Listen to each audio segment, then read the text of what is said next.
It's Adavi. And this is Catherine, and she's the owner, founder, and Grand Yoda of Adavi Fig. Is Grand Yoda a title that we could maybe put that on a business? Yeah, it's on my business card, so I know you thought it, but. So we'll let Catherine talk a little bit about what she's got going on there.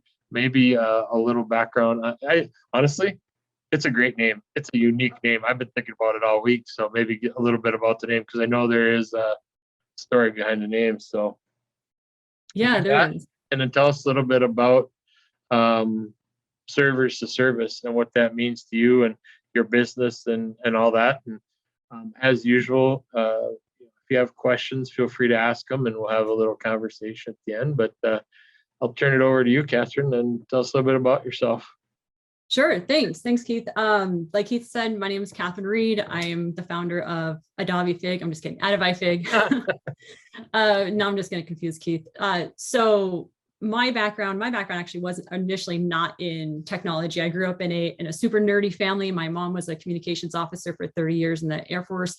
My dad was in IT. My brother is an implementer for Anthem Health in technology. And I was going to be really cool and go into like health and fitness and all those good things. And then got out of school. I studied health promotion. My first job out of school, I essentially became a technical project manager by accident. So I got put into a role with an admin team, and they said, we have this programmer who we can't talk to. We don't know how to communicate with him. And he said, you guys have a business team that doesn't understand if this, then that, and can't understand what's actually possible in the technology world.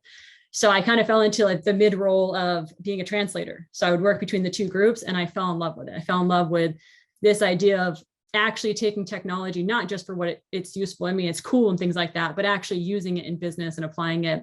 So I went back to school, got my MBA and MIS from UNLV in Las Vegas, and then worked in the kind of IT consultant world for a while.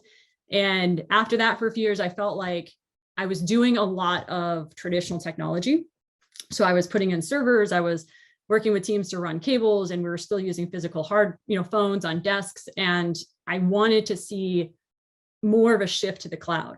And I mean, we'll talk about this kind of as we go through this, but the cloud is not new technology. How we're using it is new, and there's different things that have made it more useful. But I mean, the concept of using the cloud has been around for, over 50 years almost.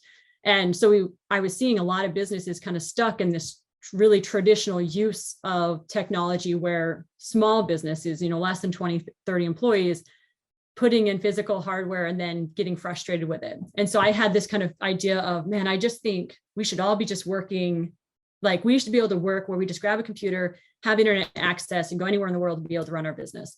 And so this idea of, and I would kind of break into this idea of servers with not just like hybrid model of servers where maybe they're on site or maybe they're in the cloud, but any server that has to be patched and run an operating system and supported, truly just completely replacing and using services, software as a service, cloud services, Google Workspace, Microsoft 365. And can we, and the kind of discussion that I love talking about is it feasible for a small business to truly eliminate any type of server and just go to cloud services? So my company, Adavi Fig, kind of had that model of this idea of really focusing on cloud-centric businesses. Adavi Fig, the name, comes from Adavi is adore and vita, so to love life in Latin.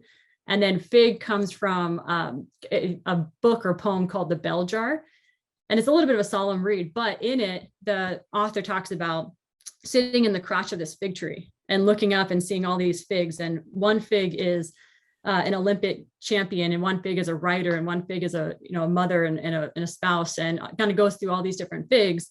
She can't decide which fig to partake of, so she just sits in this crotch of the fig tree, and they all wilt away and die, which is super sad to think about. But to me, it represented, we sit so often in our business and in our lives at that fig tree and just kind of say, like, I don't want to make a decision, or I can't make a decision, or so it just became, people have all sorts of really cool passions in life, like sports and music, and my passion is technology. I mean, I wish I could make some really cool motivational video about how great tech is, but it really became my fig, and helping businesses kind of achieve their mission or their fig with the application of technology. That's kind of the background of the name.